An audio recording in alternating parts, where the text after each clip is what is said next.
जिसका इनकार भी इनकार न समझा जाए, हमसे वो यार तरहदार न समझा जाए।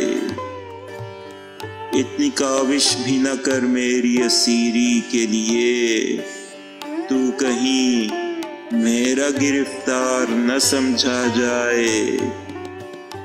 अब जो ठहरी है मुलाकात तो इस शर्त के साथ, शौक को दरखुरे इजहार न समझा जाए।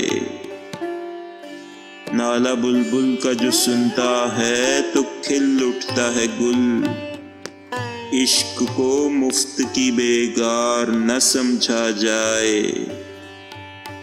इश्क को शाद करे गम का मुकद्दर बदले, हुस्न को इतना भी मुख्तार न समझा जाए।